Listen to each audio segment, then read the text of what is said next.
사도신경 강의 세 번째 시간입니다. 전능하신 하나님 아버지, 우리가 전능하사 천지를 만드신 하나님 아버지를 믿사오며, 천지를 만드신 부분은 다음 주에 말씀을 드리고, 전능하신 하나님 아버지 이 속에 담겨 있는 은혜를 103편을 통해서 살펴보고자 합니다.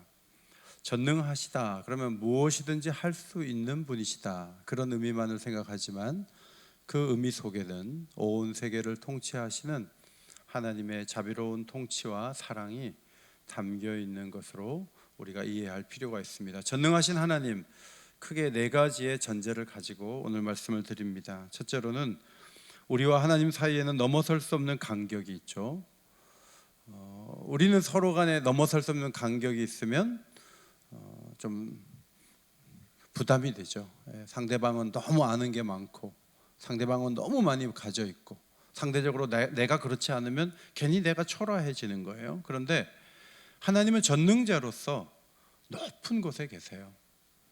우리에게 기댈 언덕이 있다는 것을 의미하고, 어떤 절망 속에서도 그분이 건져주실 수 있다, 이런 쪽으로 방향을 틀어야죠. 두 번째는 하나님은 절대적인 권위를 갖고 계시다. 예레미야 18장 말씀에 하나님은 토기장이시고 우리는 그 손에 있는 흙이고 토기와 같다. 하나님이 하시겠다는 것에 대해서 시비를 걸거나 토론 좀 합시다, 이렇게 나갈 수는 없는 문제다. 그분은 절대자이기 때문에, 전능자이기 때문에 그래요. 세 번째로 하나님은 불가항력적 힘과 지혜를 갖고 계시는 분이라는 전제가 있습니다. 욥이 이유도 없이 재산이 없어지고 자식들이 다 죽고 건강마저 무너졌죠. 친구들이 일주일 후에 이야기를 시작하는데 원인 없이 결과가 어디 있겠는가, 죄 때문에 그렇다. 욥은 그렇지 않다고 항변하다 보니까 생일도 저주하고 많은 얘기를 쏟아냈어요. 욥기 38장에 하나님이 나타나셔서 너무 너 고생이 많았지, 친구들까지 괴롭히니 얼마나 힘들었니, 이럴 줄 알았는데 하나님이 그렇게 말씀하지 않으시죠. 천지를 만들 때 너 뭐 했어? 어둠으로 가는 길과 밝음으로 가는 길 네가 알 수 있냐? 이런 말씀을 하시다가 이런 말씀도 하셨어요. 트집 잡는 자가 전능자와 다투겠느냐? 하나님을 탓하는 자는 대답할지니라. 욥의 대답은 나는 깨닫지도 못한 일을 말하였고 스스로 알 수 없는 어려운 일을 말하였나이다. 우리가 모른다 그래서 하나님 앞에 함부로 할 수 있는가? 하나님은 없다고 말씀하시죠. 우리가 거스를 수 없는 경륜과 섭리는 여전히 시간 가운데 흐르고 있습니다. 네 번째 전제는 전능하신 하나님이 아버지가 되신다는 거죠. 너무 간격이 크면 우리는 서로 교제하기가 힘들어요. 비슷해야 교제할 수 있어요. 그런데 너무 간격이 크신 그분이 아버지가 되셔서 우리와 교제하기를 원하시고 우리와 함께 하시는데, 칼빈 주석에 보니까 하나님의 그 다가오신 은혜, 그런 것들을 보면 초점이 죄사함에 맞춰져 있어요.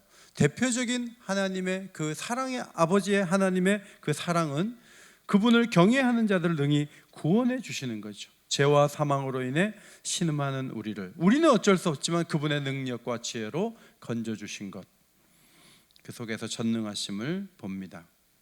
103편은 감사시로 분류되는 다윗의 시인데, 다윗은 자기 자신에게 얘기했어요. 하나님 찬양해야 될 거야, 하나님 찬양해야 돼, 하나님을 높여야 돼, 무릎을 꿇어야 돼, 이렇게 자기에게 얘기를 하면서 그 근거들을 하나하나 다 적어갔는데, 어디 학교에서 배운 게 아니고 그 고난의 세월 속에서 그런 하나님을 그는 만났고 시를 썼는데, 이것이 다윗의 영성이라고 봐요. 그런데 20절에 가면 천군 천사를 불러들이고 22절에서는 온 세계 가운데 있는 모든 사람이 하나님을 송축해야 된다, 그 마땅한 이유들을 오늘 말씀을 드리고자 합니다.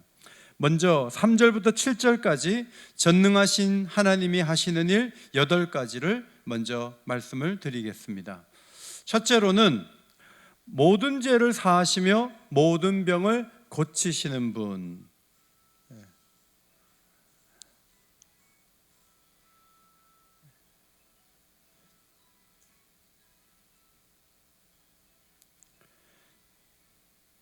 모든 죄를 사하시며 모든 병을 고치시는 분.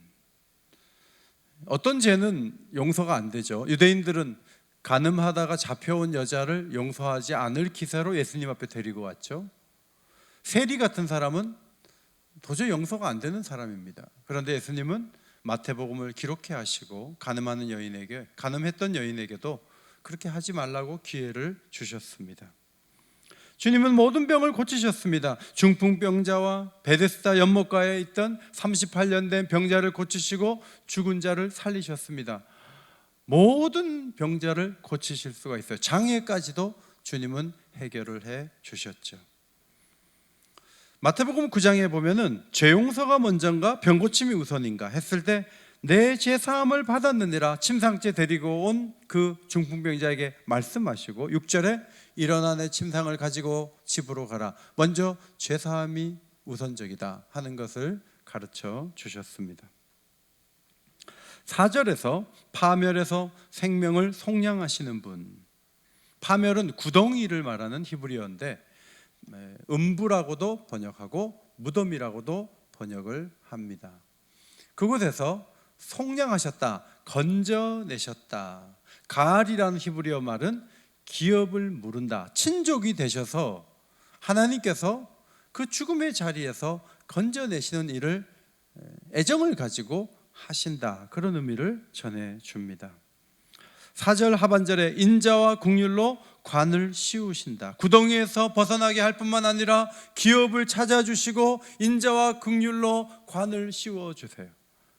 다윗이 그 피해 다닐 때 목숨만 좀 건지게 해주세요. 우리 사울에게 발각되지 않아서 살려주세요. 하나님 앞에 그렇게 기도하지 않았겠습니까? 그런데 하나님이 생명만 건져주셨나요? 많은 사람들이 보는 앞에서 관을 씌우시고 왕으로 즉위하도록 인도하신 그 은혜 속에서 인자와 긍휼의 은총을 다윗은 친히 체험하면서 그렇게 고백을 했던 거죠. 여러분, 지금 우리는 코로나와 싸우고 있어요. 어쨌든 이 코로나가 빨리 끝나는 게 우리 목표예요. 우리 거기까지예요. 그런데 하나님은 그 다음도 생각하고 계세요. 더 좋은 계획이 있을 거예요. 그것을 우리가 하나님을 바라보면 상상할 수 있는 거예요. 그 다음에 5절에 좋은 것으로 소원을 만족해 하신다 그랬어요. 소원이라는 에드예크라는 이 단어는 치장, 장식을 의미해요. 그런데 좋은 것을 주시는 거예요. 겨우 이게 아니고 아주 좋은 것을 주시는 거예요. 저는 선교지 가면 우리 딸아이 반지나 목걸이 같은 거 싸죠. 그런 거 하나 사면 한국에 없으니까 너무너무 만족해 하는 거예요. 그런데 비싼 건 아니에요.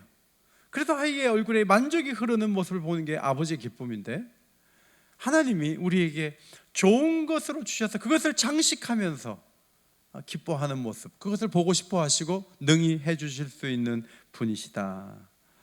5절에 젊음을 새롭게 하신다, 청춘을 새롭게 하신다. 청춘이란 말은 어린 시절, 젊었을 때, 그것을 의미해요. 다윗은 지금은 더 이상 어리지 않은 것 같아요. 그러나 청년의 시절로 돌이킬 수 있는 마음을 갖게 하시고 환경을 열어주실 수 있는 분이 하나님이라는 거예요.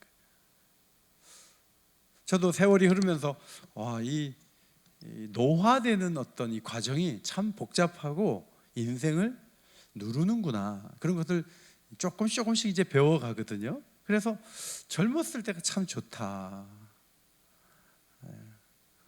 이게 젊은 아들을 보면 걔는 뭐든지 하고 달리기도 잘하고 건강하고 저런 시절로 돌아가고 싶다, 이제 그런 마음을 갖는데, 바울이 갑자기 젊어진 게 아닌데 날마다 새로워지는 은혜 속에 사는 거예요. 청춘이 되게 하시는 은혜가 하나님께 있어요. 그래서 물리적으로는 내가 나이가 들어가지만, 그러나 하나님은 독수리가 창공을 나를 때 그 환한 그 마음을 우리에게 전해주는 것처럼 우리가 그렇게 살 수 있는데 하나님이 그렇게 해주신다는 그런 은혜를 경험하시기를 주의 이름으로 축원합니다. 하나님이 그렇게 해주실 수 있어요. 아멘 하신 분만 그렇게 되시기 바랍니다. 그 다음에 공의와 정의가 실현되는 것을 기뻐하시는데 억압받는 사람들을 위해서 공의를 이루시는 거예요.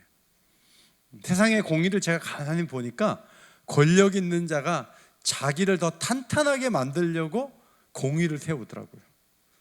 그것이 억압받는 사람을 위해서 뭔가 하늘 때도 있지만 많은 경우 자기 자신을 위한 것인데, 하나님이 공의를 세우시는 것은 억압받는 이들을 위해. 예수님께서 이 땅에 오셔서 여자들을 길을 펴게 하시고, 어린아이들 같은 사람들이 천국에 갈 수 있다고 하시고, 병자들을 가까이 하시고, 세리의 집에 가서 밥을 먹고, 그러면서 그들의 그 억눌린 마음을 풀어주셨는데, 하나님이 그런 분이시기 때문에 아들이 그렇게 행하신 것이죠. 한나는 응답을 받고 이렇게 노래했죠. 기도했어요. 가난한 자를 진토에서 일으키시며 빈궁한 자를 거름더미에서 올리사 귀족들과 함께 앉게 하시며. 선교지에 갔는데 선교사님들이 다 좋은 분들인데, 아무래도 선교사님들은 좀 특권의식이 있어서 우리나라도 보면은 그 선교사님 자녀가 우리 한국의 그 가난한 집에 들어가는 걸 굉장히 싫어하는 것처럼, 그 운전하신 분이 같이 밥을 먹을 때 감히 그런 표현을 쓰셔서 제가 깜짝 놀랐어요. 감히 우리하고 같이 밥을 먹으려고 같은 테이블에 앉았다 이거예요. 코로나 시대도 아닌데 감히라는 말을 써서 제가 깜짝 놀랐어요. 그런데 하나님 어떤 분이냐 하면 거름더미에서 올리사 귀족들과 함께 앉게 하시는 분이다, 그런 말씀이에요. 8절, 자신의 행위와 행사를 자기 백성에게 알리신다. 옛적에는 모세에게 알리시죠. 역사 가운데 어떻게 자신이 일하시고 세상을 만드시고 이스라엘 지파를 형성하시고 출애굽시켰으며 자신의 어떤 법도를 가지고 예배하게 하셨는지, 그러나 자신의 뜻을 밝히셨어요. 이후에도 하나님은 계속 자신을 드러내시죠. 좀 굉장한 분들 보면 비밀이 많고 문을 도저히 열지 못하게 하죠. 그 집에 절대 못 들어갑니다. 뭔가 비밀에 쌓여 있어요. 그는 그걸 지키려고 그렇게 할 수밖에 없어요. 그러면서 권위를 가지려고 해요. 그런데 하나님은 그렇지 않아요. 하나님은 자신의 생각까지도 슬픔까지도 다 알려주시는 분이세요. 과거의 역사를 통해서 우리에게 말씀하지만 그 말씀을 들으면서 우리는 오늘의 지혜와 힘을 얻게 되는 거죠. 8절과 9절에서는 하나님의 성품 6가지를 말씀하셔요. 긍휼이 많으시고, 라훔이라는 이 긍휼이라는 단어는 어머니 자궁과 관련된 단어라고 해요. 어머니가 자식을 볼 때 측은히 여기지 않습니까? 전능하신데 인정사정 없는 분이 아닙니다. 어머니처럼 불쌍히 여깁니다. 두 번째, 은혜롭다. 자격 없는 자에게 일방적으로 베푸는 배려예요. 우리는 저쪽에서 이렇게 나와? 그럼 나도 하는 거 차단할 거야, 이렇게 나옵니다. 우리는 그래요. 우리 맞대응해요. 그런데 하나님은 자격이 없지만 부족하지만 계속 사랑을 주시죠. 세 번째, 하나님은 노하기를 더디하신다. 이것은 의역입니다. 원래의 뜻은 하나님은 긴 코를 갖고 있다, 그런 뜻이에요. 화가 나면 콧김이 나오면서 야단을 치잖아요. 화가 나면 콧김이, 호흡이 가빠지는 거예요. 그런데 코가 길어서 그 호흡이 나오는데 시간이 오래 걸리니까 이것은 하나님이 오래 참으신다고 해석을 하는 거죠. 하나님은 전능하시지만 잘 참으세요.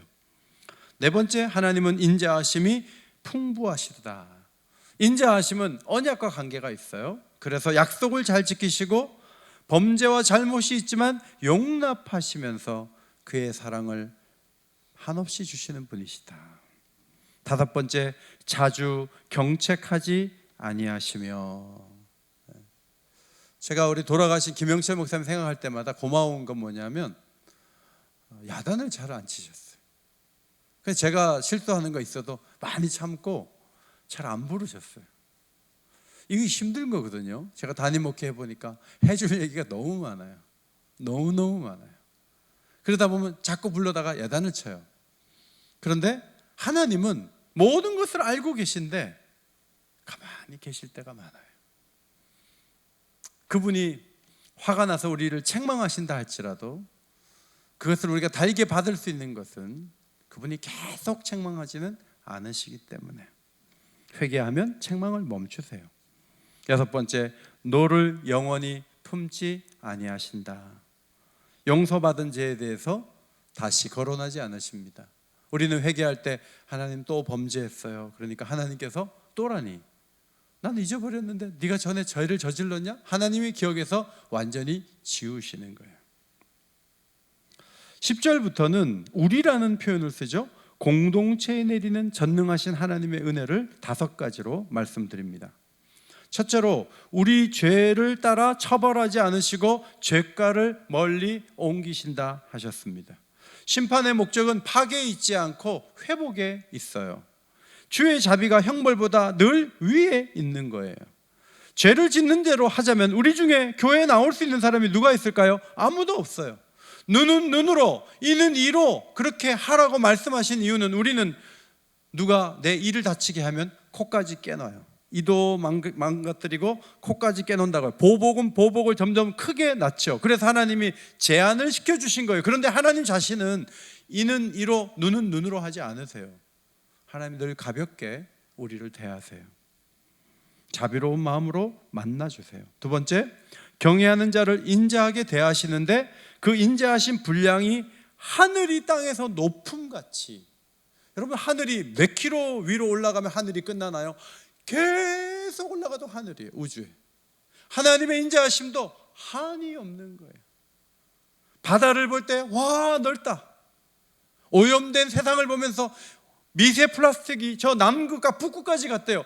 너무나 넓게 퍼졌어요. 그래서 우리가 감당할 수 없는 많은 것들이 흩어지고 많아진 것에 대해서 우리는 골머리가 아파요. 그런데 여러분, 이런 것도 좀 씻어내면서 하나님의 인자하심이 하늘이 땅에서 높음처럼 영원하고 무궁하다. 하나님을 노래할 때 그 인자하심과 사랑을 하늘을 두루마리 삼고 바다를 먹물 삼아도 다 쓸 수가 없다. 그렇게 노래했던 사람은 얼마나 마음이 아름다운 사람이며 하나님을 아름답게 경험한 사람일까 생각해 봅니다. 하나님의 크심을 늘 마음속에 두세요. 신자와 불신자의 차이가 뭐예요? 그것이 건강이나 자녀가 잘 되는 것이나 무슨 물질적인 그런 데서 찾는다면 우리는 좌절할 이유가 많아요. 신자와 불신자의 차이는 그거예요. 신자는 하나님의 인자하심이 크다는 것을 경험적으로 알고 있어요. 하나님 너무 좋은 분이에요. 그것을 노래하고 싶은 거예요. 그것은 신자만이 누릴 수 있는 경험이고 축복이에요. 세 번째, 죄 문제를 완전히 해결해 주신다는 거예요. 동의서에서 본 것처럼 완전히 해결해 주세요. 그 죄를 우리에게서 가장 먼 것으로 옮겨놓고 우리가 도저히 그것을 다시 가져오지 못하도록 그렇게 하신다는 거예요. 필리핀으로 수출했던 그 플라스틱 쓰레기를 그 동네에서 막 반발하고 해갖고 필리핀 정부에서 다시 압력을 넣어서 그거를 다시 컨테이너 박스를 한국에 갖다 줬어요. 왜 너희들한테 필요 없는 걸 우리한테 수출했느냐. 쓰레기를 수입하는 나라들이 이제 막 막잖아요. 우리는 겨우 그 미세 플라스틱 생기지 않도록 하는 방법이 뭐냐면 다른 나라 수출해서 그 나라 땅에다 파묻는 거예요. 그런 식으로 처리를 해요. 그런데 그것도 그들이 원치 않으면 다시 배를 타고 돌아와요. 그런데 우리 죄는 그렇지 않아요. 하나님이 한번 옮겨 놓으시면 깨끗하게 해결이 돼요. 믿으시기 바랍니다. 하나님이 해결해 주시는 거예요. 완전히 해결해 주시는 거예요. 13절 네 번째로 아버지처럼 우리를 불쌍히 여기신다. 하나님의 사랑을 표현할 때 아버지 사랑에 제일 가까운 거예요. 그래서 전능하사 천지를 만드신 하나님 아버지를 내가 믿사오며 할 때 그 아버지는 매를 든 아버지가 아니에요. 그 아버지의 1차적인 느낌은 불쌍히 여기는 눈을 갖고 있는 분, 그런 분이에요. 자녀들이 아버지의 사랑을 갚아보겠다고 이리저리 뛰지만 사실 아버지 사랑을 어떻게 갚아요? 작년에 저희 딸이 그 학자금도 받고 생활비도 받는 장학생이 돼가지고 이제 특별한 혜택을 받았어요. 그런데 한국에 있으니까 생활비를 안 줘요. 그래서 10만 원, 20만 원씩 제가 꺼준 돈이 꽤 돼요. 근데 한국에 있으니까 안 주는 거예요. 그래서 미국 갔어요. 근데 미국 간 지 한 달 됐는데 안 줘요. 아이가 돈이 떨어져 가고 있어요. 또 급하면 제가 보내야 되는 상황이에요. 그런데 그저께 돈이 들어왔어요. 할렐루야. 돈이 들어왔어요. 많이 들어왔어요, 아주. 근데 이 애가 얼마나 저한테 스트레스를 받았는지, 제가 돈 달라고 한 적이 거의 없는데 그냥 당일날로 다 갚아버리려고 막 은행 구자를 알아서 막 하면서 저희하고 통화를 하는데 제가 한편으로는 마음이 슬펐어요. 안 받아도 되는데 그걸 막 그냥 당일날 보내려고 얘가 스트레스가 있었던 거죠. 근데 여러분, 아버지가 내가 준 대로 다 받겠다 그러면 아버지가, 친아버지가 아닌 거예요. 혹시 또 설교를 듣고 우리 딸이 안 보낼까 봐 걱정이 되는데, 아버지는 다 안 갚아도 돼요. 아버지는 그 자리에 그냥 서 있으면 돼요. 그냥 불쌍해 보여요. 그것이 아버지의 시선이에요. 하나님은 우리를 용서해 주시고 우리를 있는 그 자리에 두시죠. 14절에 우리가 얼마나 연약한지를 잘 안다고 고백했어요. 우리는 한가 티끌에 불과해요. 우리의 잘하는 것, 우리의 좋은 것들은 풀과 같고 영화는 들의 꽃과 같아요. 바람이 불면 아네모네라는 그 백합으로 표현된 그 꽃이 다 시들어버려요. 인생의 영화가 그런 거예요. 잠깐 있다가 사라져버리는 인생일 뿐이에요. 한숨이 나와요. 그런데 하나님은 우리를 영원한 세계로 초대하세요. 그리고 그분의 인자하심을 영원토록 누릴 수 있도록 인도해 주세요. 그리고 자손의 자손에 이르도록 하나님의 의를 경험할 수 있도록 우리를 인도해 주신다고 고백했습니다. 저는 103편을 읽으면서, 이 103편은 제임스 패커 박사의 사도신경 강해에 읽어보도록 했던 본문이에요. 그래서 제가 여러 시를 읽다가 103편을 읽을 때 너무 은혜가 됐는데, 모든 죄를 사하시고 모든 병을 고치시니까 전능하시잖아요. 그러면 전능하신 그분이 다윗에게 한 번이라도 압박을 하면서 너도 잘해야 돼, 너도 강해야 돼, 이렇게 할 만하잖아요. 그런데 이 시를 보면 다윗이 그런 스트레스를 하나도 안 받았어요. 좋으신 하나님을 바라보면서 다윗은 크게 두 가지를 깨달았다고 정리를 할 수가 있어요. 첫째로, 하나님이 죄 문제를 매우 중요하게 다루시는 하나님이라는 거예요. 3절에 보면 그가 내 모든 죄악을 사하시며 자주 경책을 하지 아니하시며 노를 영원히 품지 않고, 10절 우리 죄를 따라 우리를 처벌하지 않고, 12절 동이 서에서 먼 것 같이 우리의 죄가를 우리에게서 옮기셨다. 다윗은 그 전능자를 생각할 때마다 늘 죄에 대해서 감각을 갖고 계시지만 죄를 있는 그대로 벌하시지는 않으시는, 죄 문제를 해결하시기 때문에 그분의 전능함이 병도 있고 여러 가지 있지만 나를 만족하게 해주시고 인생으로 하여금 청춘을 더 누릴 수 있도록 역사하시는 그런 능력도 있으시지만, 그분이 가장 중요하게 여기는 것은 거룩이고 죄 문제라는 거예요. 이것을 다윗은 중요하게 봤어요. 그것이 바로 다윗의 영성이에요. 아들의 차에서 술병을 발견한 미국의 한 어머니가 사준 자가용을 팔기로 작정하고 지역신문에 광고를 냈어요. 이렇게 냈대요. 1999년식 올즈 판매, 자동차 이름인 것 같아요. 참견하기 좋아하는 엄마가 운전석 아래에서 술병을 발견하기 전까지 3주밖에 운행하지 않은 차를 팝니다. 지구상에서 가장 무정한 엄마라고 불러주시길 하면서 광고를 냈는데, 차를 사겠다고 또 격려하면서 이 엄마에게 70통의 전화가 왔대요. 전화번호로. 근데 한 사람도 아들이 한 번 잘못한 것 같고 그렇게 엄마가 세게 나오냐고, 무정하다고 하는 사람은 한 사람도 없었대요. 단 한 사람, 아들만이 엄마를 비판했어요. 아들은 엄마가 낸 광고에 대해서 매우 불쾌해하면서 술병은 자기가 마신 것이 아니고 친구가 두고 간 거라고 둘러댔어요. 어머니는 아들을 믿지만 규칙은 규칙이라고 하면서 사랑의 마음으로 규칙대로 밀고 나갔어요. 그렇게 단호하게 했던 이유가 뭐죠? 아들을 살릴 수 있는 길이 그 길이기 때문에 그렇죠. 여러분, 하나님이 죄로 보지 않고 그냥 괜찮아, 없는 걸로 해, 하나님이 그런 식으로 하는데 우리가 살겠어요? 죄를 죄라는 것으로 분명히 감각을 갖고 계신 하나님이세요. 사도신경의 주요 내용이 뭐죠? 예수님이 이 세상에 오신 거예요. 죄 문제를 이해하지 않는데 예수님이 동정녀 탄생을 하시고 십자가에 죽으시는 것, 왜? 하나님 아들을 왜 이렇게 잔인하게? 죄 문제를 해결하기 위해서 하나님은 자신의 모든 것을 거셨어요. 죄가 가벼운 것이고 죄가 작은 것이면 그렇게까지 하지 않으셔도 돼요. 오늘 다윗의 영성은 하나님은 죄를 매우 중요하게 다루신다는 거예요. 그분의 전능함은 병을 고치는 것도 있지만 그분의 전능함은 우리 인생이 어찌할 수 없는 죄와 사망의 문제를 그분은 해결하실 수 있다. 그래서 그분은 전능하시다. 그렇게 본 거예요. 우리에게 가장 고민되는 문제는 사실 죄와 죽음이에요. 그 부분은 하나님만이 해결해 주실 수 있어요. 믿으십니까? 우리가 그것을 늘 고백해야 돼요. 안 믿는 사람들은 감염의 차원에서만 위험한데 안 가면 되지 않느냐, 왜 모이느냐. 물론 방역활동 제대로 안 하고 그렇게 퍼져나가게 하고 애들 모여서 통성기도 시키고 잘못한 거예요. 그렇게 하면 안 돼요. 철저하게 잘 해야 돼요. 위험함에도 불구하고 우리가 함께 모여서 그래도 교회 공동체 안에서 받을 수 있는 메시지가 뭐예요? 죄 문제를 하나님께서 해결하실 수 있고 하셨다는 거예요.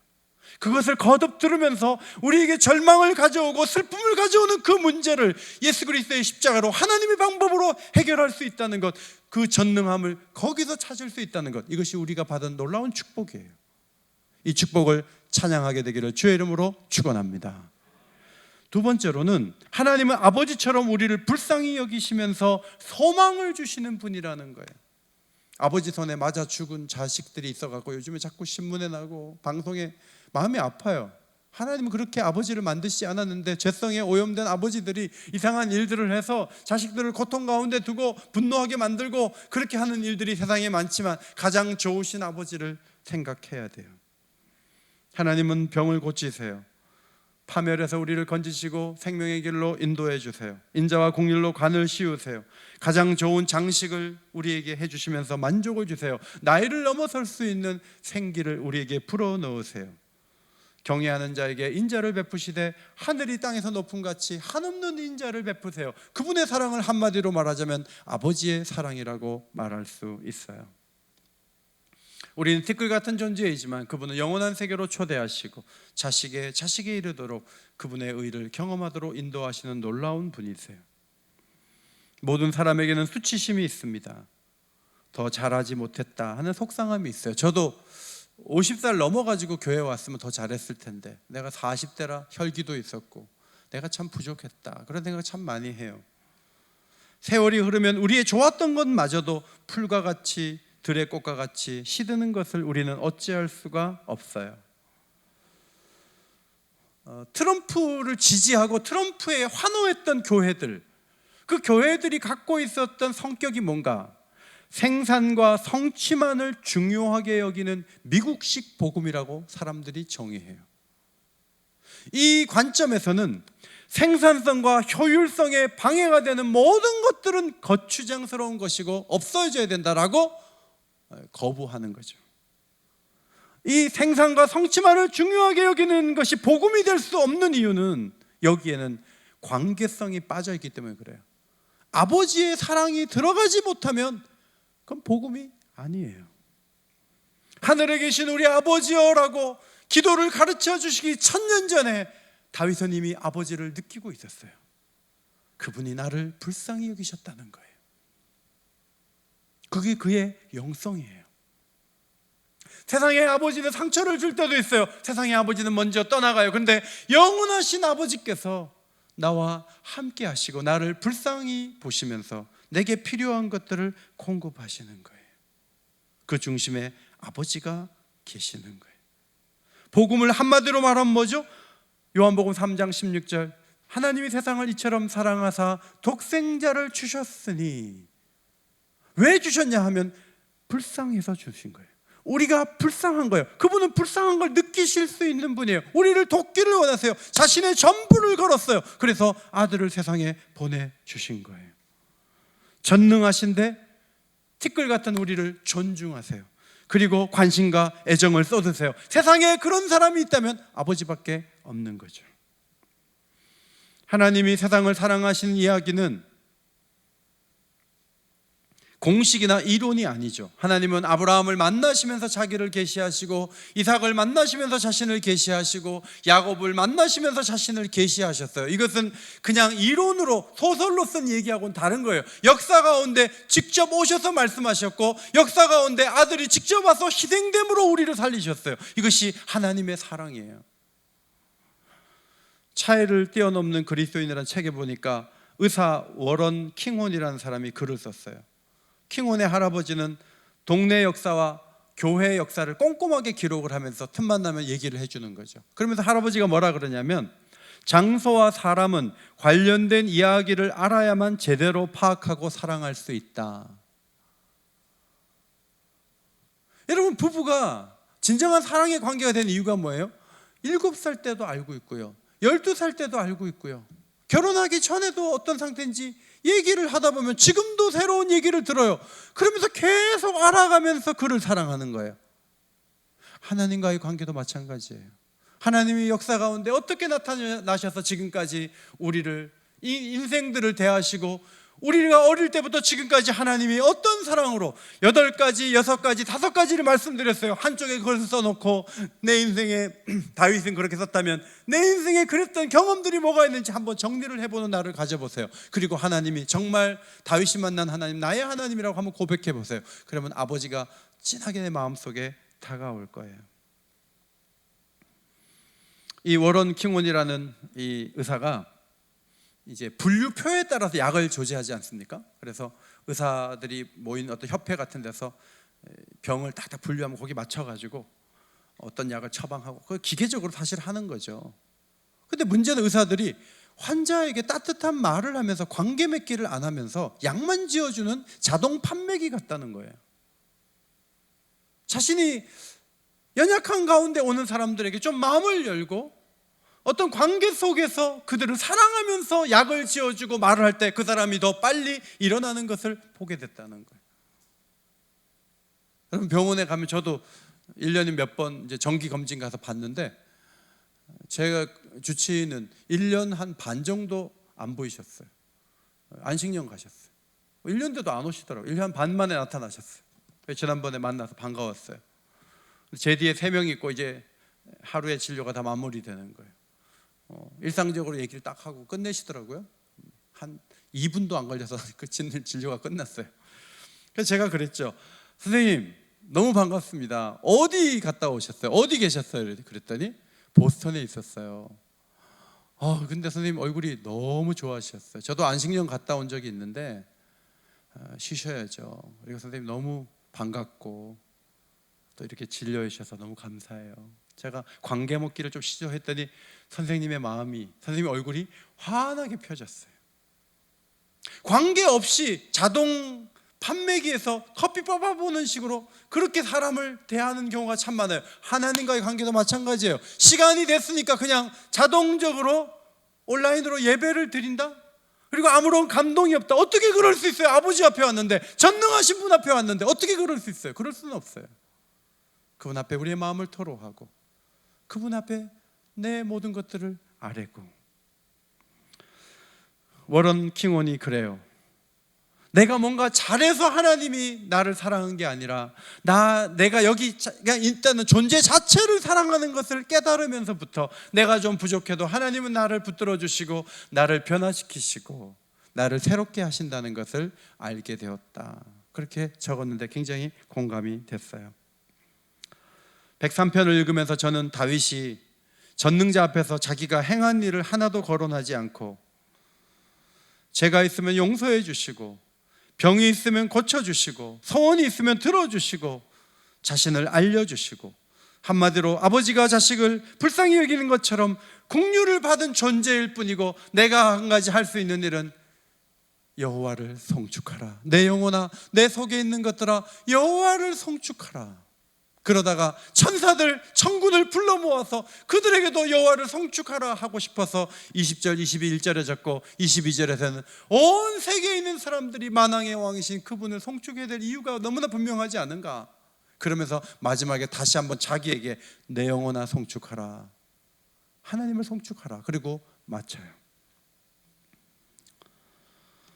이렇게 좋은 분에게 우리가 할 수 있는 최선의 한 가지가 뭐죠? 그분을 노래하는 거예요. 그분을 찬송하는 거예요. 오늘 솔리스께서 마스크를 쓰고라도 찬양했잖아요. 기회만 되면 그분을 기뻐하시고 그분을 찬송하시기를 바랍니다. 그것이 하나님이 원하시는 거예요. 제가 어제까지는 무슨 찬송을 꼭 하나 부르고 싶은데 찬송하자 했으니까, 그런데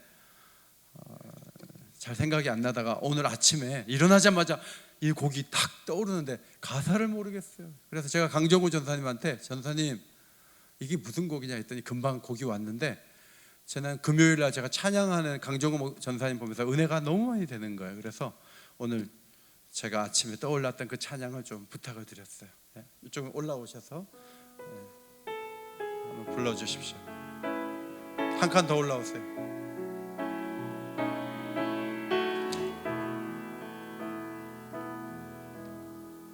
내 주 같은 분 없네. 그 어느 누구도 내 생명 다도록 주 얼굴만 구하리. 내 주 같은 분 없네. 그 어느 누구도 내 주 같은 분 없네. 이 땅 위에 오 하나님, 주 나의 모든 것. 내 주 같은 분 없네. 이 땅 위에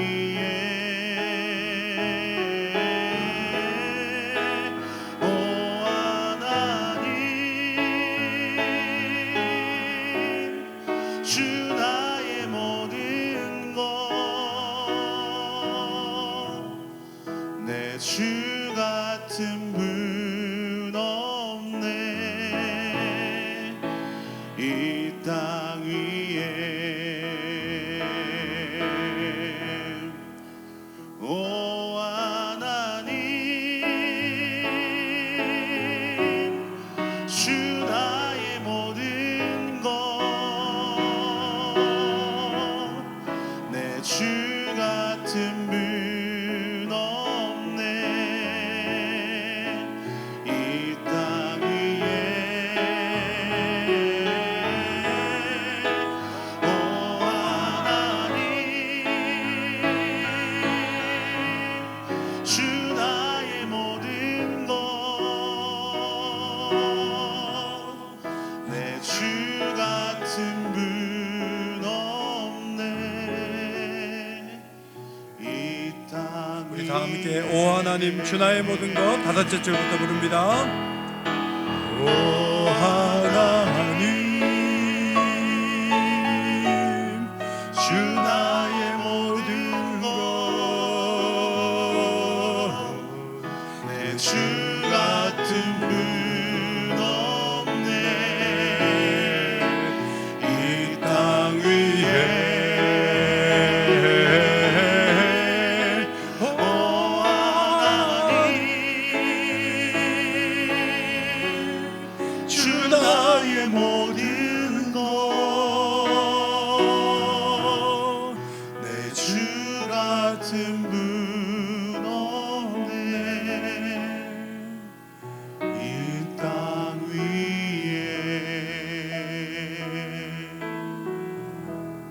아멘.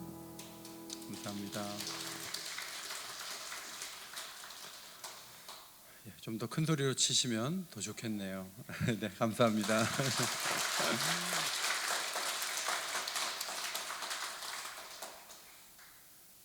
우리에게 위로는 아버지가 계시다는 거죠. 마스크에 쓴 우리 자신이 초라하고 답답하지만 하나님은 그 다음을 준비하고 계실 거예요. 그리고 우리를 아버지로서 돕고 사랑하기를 원하신다는 거죠. 그 사랑을 늘 마음에 간직하고 예배를 드릴 때마다, 기도할 때마다 아버지가 없는 사람처럼 절망하지 마시고 그 하나님이 나의 아버지다, 내가 부르면 들으시는 분이시다, 좋은 것으로 만족케 하셨고 앞으로도 그렇게 해주실 수 있는 능력과 지혜가 있으시다, 그것을 바라보면서 전능하신 하나님을 말씀하실 때마다, 고백할 때마다 영으로 살아나는 역사가 있게 되시기를 주의 이름으로 축원합니다. 하나님 고맙습니다. 전능하신 하나님 아버지가 계셔서 저희가 여기에 있습니다. 잘한 것 없고 성취한 것 많지 않지만 우리를 무조건적으로 사랑하시는 하나님을 바라봅니다. 주님, 저희와 동행하여 주옵소서. 위로와 사랑으로 함께하여 주옵소서. 예수님 이름으로 기도하옵나이다. 아멘.